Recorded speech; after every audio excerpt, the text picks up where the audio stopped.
देखिए जो अगला जो हमारा टॉपिक है, ठीक है, तो एनपीओ के अंदर हमने एक चीज़ देखी, एनपीओ के अंदर हमारे एक्सपेंडिचर भी होते हैं और एनपीओ के अंदर हमारी इनकम भी होती है, और हमारा कॉन्सेप्ट का कुछ हिस्सा जो है इसी से रिलेटेड है।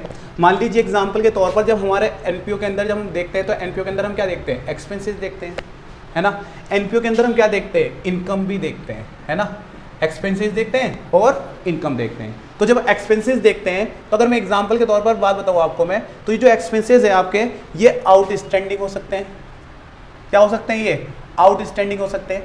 जो एक्सपेंसेस है ये क्या हो सकते हैं, आउटस्टैंडिंग हो सकते हैं, आउटस्टैंडिंग एक्सपेंसेस, है ना। तो ये आउटस्टैंडिंग एक्सपेंसेस होता क्या है, समझो इस बात को। मान लीजिए एग्जांपल के तौर पर खर्च का टाइम आ गया, यानी पेमेंट करने का टाइम आ गया और आपने पेमेंट ना किया हो, ऐसे एक्सपेंसेस को बोल देते हैं आउटस्टैंडिंग एक्सपेंसेस, है ना।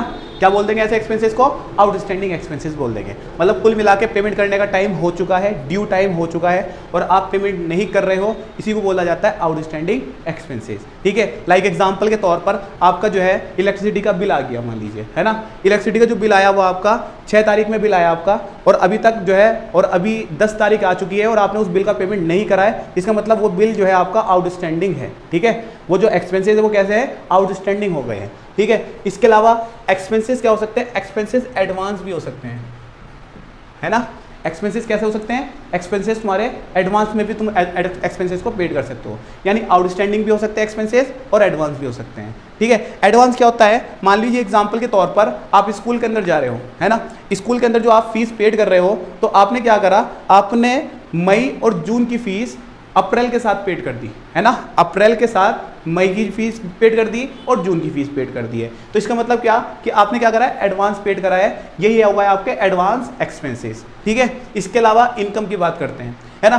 तो अगर मैं इनकम की बात करूं, पहली बात तो इनकम की बात करूं तो इनकम जो होती है, इनकम भी आपकी आउटस्टैंडिंग हो सकती है और इनकम आपकी एडवांस भी हो सकती है ना। इनकम आपकी आउटस्टैंडिंग भी हो सकती है, इनकम आपकी एडवांस भी हो सकती है। आउटस्टैंडिंग इनकम, अच्छा आउटस्टैंडिंग इनकम कह लो, एक्रूड कह लो, बात एक ही है। आउटस्टैंडिंग कह लीजिए या एक्रूड कह लीजिए, बात एक ही है। अब देखो मेन चीज क्या, आउटस्टैंडिंग इनकम होती क्या है, समझो इस बात को थोड़ा सा। अगर मैं आउटस्टैंडिंग इनकम की बात करूं तो आउटस्टैंडिंग इनकम का मतलब क्या होता है कि आपको इनकम हुई है, आपने पैसा कमा लिया है, मगर आपको वो अमाउंट रिसीव नहीं हुई है, तो वो लिया आपके लिए क्या हो गई, आउटस्टैंडिंग इनकम हो गई है ना। उसको क्या कहेंगे हम, आउटस्टैंडिंग इनकम कहेंगे। इसके बाद इनकम आपकी एडवांस भी हो सकती है, इनकम जो है आपकी एडवांस भी हो सकती है। तो इनकम अगर आपकी एडवांस होती है तो एडवांस जो इनकम होगी, एडवांस इनकम का मतलब क्या होता है, मान लीजिए आप टीचर हो और आप क्या कर रहे हो, किसी स्कूल के अंदर पढ़ा रहे हो, है ना। आप टीचर हो, आप किसी स्कूल के अंदर पढ़ा रहे हो, वहाँ आपको सैलरी मिलेगी। सैलरी होता क्या है कि सैलरी आपको 2 महीने की एडवांस में सैलरी पहले ही मिल चुकी है ना।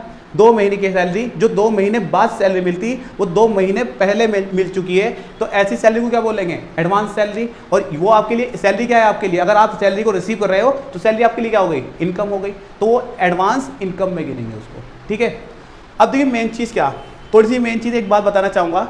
अगर एक्सपेंसेस आउटस्टैंडिंग होते हैं, अगर एक्सपेंसेस आउटस्टैंडिंग होते हैं तो वो आउटस्टैंडिंग एक्सपेंसेस आपके लिए क्या होती है, लायबिलिटी होती है। क्यों, क्योंकि आपको पेड करना ही करना है भाई, एक्सपेंसेस यानी पेमेंट, और वो पेमेंट अगर आपने रोक लिया तो जब तक आप पेमेंट नहीं करने तब तक आप उसके लिए क्या हो, लाइबल हो। तो ये क्या होगी आपके लिए, लायबिलिटी होगी। क्या होगी आपके लिए, ये लायबिलिटी होगी, है ना। अगर आपने कहीं एडवांस का पेमेंट, कहीं एडवांस पेड कर दिया, एडवांस पेड कराया आपने, मान लीजिए आपने स्कूल के अंदर 2 महीने की फीस एडवांस पेड की थी, तो एडवांस पेड जो की थी, अगर स्कूल वाले आपका जो है नाम काटना चालू कर दे, वो कहने लगे कि भाई हम आपका जो है रजिस्ट्रेशन कैंसिल करते हैं, हम आपको जो है एडमिशन ही नहीं देंगे, या हम आपको जो है आपका एडमिशन कैंसिल करते हैं, तो आप क्या कहोगे, भाई मैंने जो 2 महीने की फीस एडवांस दी है वो मुझे क्या करो, वापस करो। क्यों, क्योंकि वो आपका अधिकार है। आप 2 महीने आप पढ़ोगे क्योंकि आपने पैसे दिए हैं और ख़ास एडवांस में दिए हैं, अभी तक पढ़ा नहीं है मगर पढ़ने के लिए पैसे दिए हैं, तो वो आपके लिए क्या हो गई, एसेट्स हो गई। क्या हो गई, वो आपके लिए एसेट्स हो गई, ठीक है। इसी हिसाब से आउटस्टैंडिंग जो इनकम होती है, ठीक है, आउटस्टैंडिंग इनकम, पैसा कमा लिया और ना मिला हो पैसा कमा लिया और ना, तो आउटस्टैंडिंग इनकम की बात करते हैं। आउटस्टैंडिंग इनकम का मतलब क्या होता है कि आपने पैसा तो कमा लिया मगर आपको मिला नहीं है, तो जब तक नहीं मिलने का तब आप उस पर क्या करोगे, अपना अधिकार जमाते रहोगे कि भाई मैंने पैसा कमाया, मेरे को मेरा जो पैसा कमाया है मुझे दो, है ना। तो अधिकार के साथ बोलोगे, अधिकार के साथ बोलने का मतलब क्या है कि वो आपके लिए क्या हो गई, एसेट्स हो गई, है ना। अगर आपको कोई एडवांस में इनकम दे देती है, मान लीजिए अभी मैंने एग्जांपल दिया कि आप किसी स्कूल के अंदर टीचर हो और आपको 2 महीने की जो सैलरी है वो एडवांस में पेड कर दी गई स्कूल के जरिए, तो वो एग्जांपल के तौर पर आप 2 महीने तक जो है स्कूल से रिजाइन नहीं कर सकते जब तक आप 2 महीने वहाँ पर अपनी सर्विस ना दे दो। अगर आप वहाँ से सर्विस नहीं देना चाहते, आप वहाँ से छोड़ना चाहते हो, रिजाइन देना चाहते हो, तो आपको जो 2 महीने की सैलरी आपको मिली है एडवांस में वो वापस करनी पड़ेगी। यानी एडवांस आने पर, एडवांस इनकम होने पर आप क्या बन जाते हो, लाइबल बन जाते हो। लाइबल बनने की वजह से जो एडवांस इनकम होती है वो क्या हो जाती है, आपके लिए लाइबिलिटी होती है। क्या होती है वो, आपके लिए लाइबिलिटी होती है। इस बात को याद रखना है। तो एक बात समझ में आई, outstanding expenses liability, outstanding income assets. बस इस बात को याद रखना, अगर एक्सपेंसेस आउटस्टैंडिंग एक्सपेंसेस अगर लाइबिलिटी है तो आउटस्टैंडिंग इनकम क्या होगी, एसेट्स। उल्टा अपोजिट समझो इस बात को थोड़ा सा, अगर एडवांस एक्सपेंसेस एसेट्स होती है तो इसका उल्टा इनकम क्या होगी, आपके लिए लाइबिलिटी होगी, है ना। तो अपोजिट कर दो, एक चीज याद रखो, ऑटोमेटिकली दूसरी चीज आपको याद हो जाएगी, है ना। इसके बाद अगर आप ध्यान से देखो, इसके बाद देखिए जब हम इनकम और एक्सपेंडिचर अकाउंट बनाते हैं, है ना, तो जब इनकम और एक्सपेंडिचर अकाउंट बनाते हैं तो वहाँ आउटस्टैंडिंग इनकम भी होती है, आउटस्टैंडिंग एक्सपेंडिचर भी होती है, ठीक है, एडवांस इनकम भी होती है और एडवांस एक्सपेंडिचर भी होते हैं वहाँ पर। तो उनका ट्रीटमेंट कैसे करेंगे, और मैंने आपको बताया कि इनकम और एक्सपेंडिचर अकाउंट बनाते वक्त, इनकम और एक्सपेंडिचर अकाउंट बनाते वक्त इनकम और एक्सपेंडिचर अकाउंट जिस साल का बना जा रहा है उसी साल की इनकम और उसी साल की एक्सपेंडिचर आती है उसके अंदर, है ना। तो हमें पहचानना पड़ेगा कि इसके अंदर ऐसा तो नहीं है कोई ऐसे जो करंट ईयर से रिलेटेड अगर कोई इनकम है तो ऐड होगी इनकम और एक्सपेंडिचर अकाउंट के अंदर, बाकी क्या हो जाती है, लेस हो जाती है। तो हम ये देखेंगे भाई करंट ईयर के अंदर क्या, करंट ईयर क्या होता है, करंट ईयर से रिलेटेड क्या एक्सपेंडिचर की ऐड होगी और कौन से लेस होते हैं। लाइक एग्जाम्पल के तौर पर मैं आपको एक टेबल बनाने दिखाऊंगा। मान लीजिए आपका जो करंट ईयर है वो 2022 है ना, ये करंट ईयर है, एज्यूम कर लीजिएगा, है ना, ये करंट ईयर है ना। मान लीजिए 2022 आपके लिए क्या है, करंट ईयर है। अब इस करंट ईयर से रिलेटेड जितनी भी इनकम होगी वो ऐड होगी और जितनी भी एक्सपेंसेस होंगे वो लेस होंगे। बाकी इससे रिलेटेड अगर कुछ भी चीज़ इससे रिलेटेड नहीं है और इसके अंदर आती है तो उसको हम क्या कर देंगे, लेस कर देंगे, निकाल देंगे, भाई तू निकल जाए यहाँ से, आ रहा कि नहीं आ रहा समझ में, ठीक है। तो एज्यूम कर लीजिए, ठीक है। अब एक चीज़ और है, मान लीजिए 2022 से पहले यानी 2021, है ना, 2022 से पहले 2021 जो कहलाएगा वो क्या कहलाएगा, वो कहलाएगा प्रीवियस ईयर। क्या कहलाएगा, प्रीवियस ईयर, ठीक है, वो क्या कहलाएगा, वो कहलाएगा प्रीवियस ईयर, ठीक है। और इसके बाद 2022 के बाद जो ईयर आएगा, मान लीजिए 2023, वो कहलाएगा नेक्स्ट ईयर। क्या कहलाएगा वो, नेक्स्ट ईयर।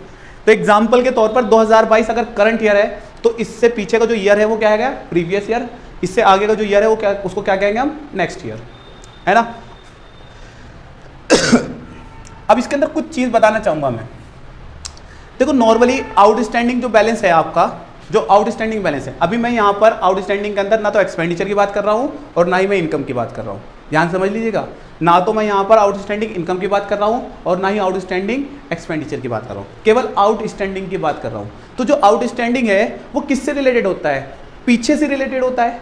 मान लीजिए एग्जाम्पल के तौर पर मैं हूँ, मैं एग्जाम्पल के तौर पर, ठीक है, मैंने इलेक्ट्रिसिटी बिल पेड नहीं किया, तो जो इलेक्ट्रिसिटी बिल है वो आगे से रिलेटेड नहीं है, वो किससे रिलेटेड है, पिछले महीने से रिलेटेड है। तो ये जो आउटस्टैंडिंग जो बैलेंस होता है, चाहे वो एक्सपेंडिचर हो चाहे वो इनकम हो, वो किससे रिलेटेड होगा, प्रीवियस ईयर से रिलेटेड होगा, मतलब पीछे से रिलेटेड होगा, है ना। अब नॉर्मल सी बात है, जो आउटस्टैंडिंग है, जो आउटस्टैंडिंग हो सकता है आपका, ठीक है, वो करंट ईयर के शुरू में भी हो सकता है ना। आउटस्टैंडिंग जो हो सकता है, आउटस्टैंडिंग बैलेंस करंट ईयर के शुरू का भी हो सकता है, करंट ईयर के आखिर में भी आउटस्टैंडिंग बैलेंस हो सकता है ना। यानी आउटस्टैंडिंग बैलेंस करंट ईयर के शुरू में भी हो सकता है और करंट ईयर के आखिर में भी हो सकता है। क्लियर है ना। इसके बाद आगे को बात करते हैं, इसके बाद आगे को बात करते हैं। अब मैं पहले बता चुका हूं कि जो आउटस्टैंडिंग बैलेंस है, वो किससे रिलेटेड होगा, वो पीछे से रिलेटेड होगा। मान लीजिए 31 दिसंबर 2022 में, यानी साल का आखिर कौन सा होगा, करंट ईयर का आखिर कौन सा होगा, 31 दिसंबर। इस 31 दिसंबर 2022 के आखिर में आउटस्टैंडिंग बैलेंस है, तो ये किससे रिलेटेड होगा, ये खुद करंट ईयर के से रिलेटेड होगा, है ना, क्योंकि फाइनल अकाउंट हमारे साल के आखिर में बनता है, यानी 31 दिसंबर बन रहा। 31 दिसंबर में एग्जाम्पल के तौर पर तुमने 31 दिसंबर में देखा और तुमने कहा कि भाई खुद मई की फीस जो है अभी रुकी हुई है ना, यानी तुम्हारी मई 2022 की बैलेंस तुम्हारा रुका हुआ है, तो तुम क्या कहोगे, सर करंट ईयर का बैलेंस भी अभी रुका हुआ है, यानी आउटस्टैंडिंग। वो कब कह रहे हो, जब तुम्हें क्या पता लग रहा, आखिर में पता लग रहा, करंट ईयर के आखिर में, है ना। तो इसका मतलब क्या, ये आउटस्टैंडिंग बैलेंस किससे रिलेटेड है, इस खुद करंट ईयर से रिलेटेड है। ये जो यहाँ पर आउटस्टैंडिंग बैलेंस है, ये किससे रिलेटेड है तुम्हारा, ये रिलेटेड है तुम्हारा किससे, प्रीवियस ईयर से रिलेटेड है, ठीक है, प्रीवियस ईयर से रिलेटेड है। दे रखा है करंट ईयर के शुरू में, ये किससे रिलेटेड होगा, ये तुम्हारा रिलेटेड होगा प्रीवियस ईयर से रिलेटेड, है ना।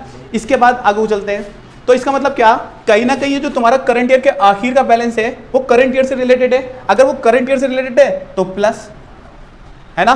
और ये जो आउटस्टैंडिंग बैलेंस दे रखा करंट ईयर के शुरू में, यानी करंट ईयर के शुरू का मतलब क्या होता है, बिगनिंग ऑफ करंट ईयर, है ना। करंट ईयर के बिगनिंग में जो बैलेंस दे रखा है ये किससे रिलेटेड है, ये प्रीवियस ईयर से रिलेटेड है ना। तो ये क्या हो जाएगा, ये माइनस हो जाएगा। देखो नॉर्मली जो भी बैलेंस इस करंट ईयर से रिलेटेड है वो प्लस, यानी जो भी तीर इसके अंदर आ रहा है वो प्लस, और जो तीर इससे बाहर निकल गया वो क्या हो जाएगा, माइनस हो जाएगा, है ना। अच्छा एक चीज़ और समझाना चाहूँगा मैं आपको। देखिए नॉर्मली एग्जाम्पल के तौर पर मैं एक एग्जाम्पल देता हूँ। मान लीजिए एग्जाम्पल के तौर पर दिल्ली है ना। अगर मैं दिल्ली की बात करूँ, मैं दिल्ली से चला, दिल्ली से चलने के बाद दिल्ली का जो दिल्ली का एंडिंग पॉइंट है मैं वहां पहुंच गया। दिल्ली का एंडिंग पॉइंट है वो, दिल्ली का एंडिंग पॉइंट है वो, ठीक है, और यूपी का स्टार्टिंग पॉइंट है ना। यानी एग्जांपल के तौर पर दिल्ली का एंडिंग पॉइंट, यूपी का स्टार्टिंग पॉइंट है।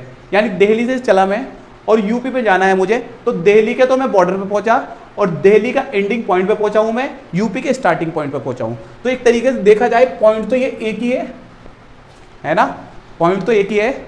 इसका मतलब क्या, कहीं ना कहीं मैं अगर यहां खड़ा हूं तो इसका मतलब क्या, दिल्ली के एंडिंग पॉइंट पे खड़ा हूं, यूपी के स्टार्टिंग पॉइंट पे खड़ा हूं। तो इसी तरीके से अगर एग्जाम्पल के तौर पर 31 मार्च 2021 है ना, 31 मार्च 2021 का मतलब क्या होता है, मान लीजिए करंट ईयर का जो तुम्हारा जो करंट ईयर का शुरुआत है ना, करंट ईयर का जो स्टार्टिंग पॉइंट है, यानी जो करंट ईयर की शुरुआत है, ठीक है, वो तुम्हारा लास्ट ईयर की क्या होती है, एंड होता है।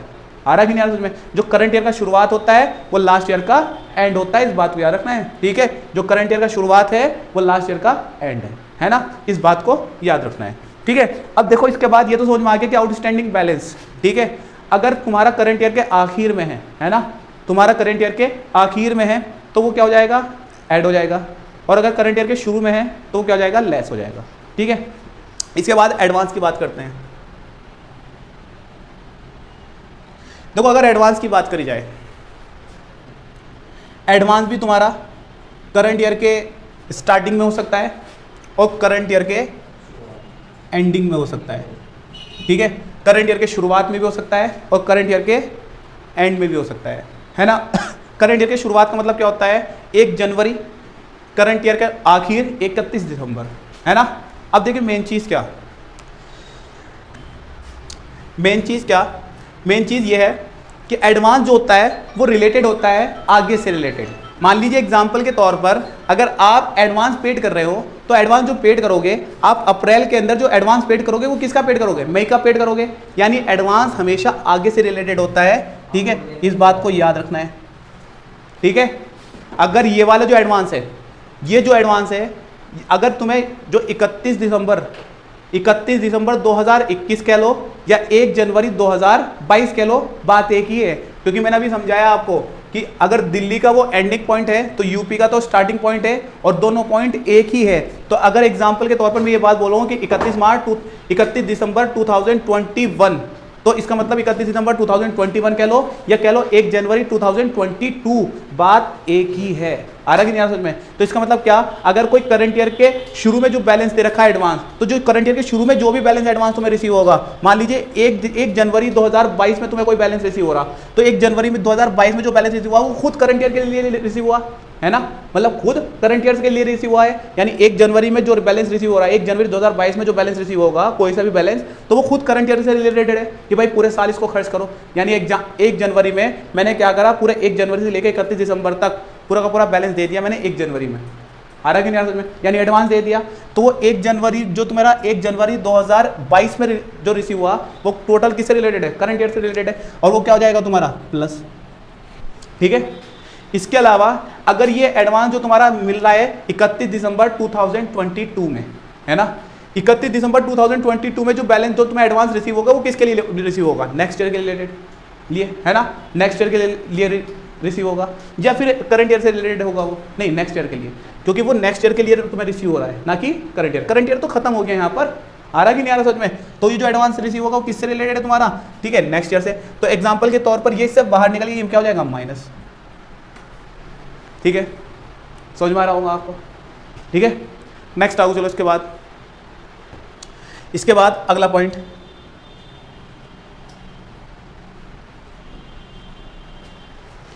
इसके बाद अगले पॉइंट की अगर बात करी जाए, बस इतना ही कॉन्सेप्ट है, इसमें कुछ और ज़्यादा कॉन्सेप्ट बताने की ज़रूरत नहीं है।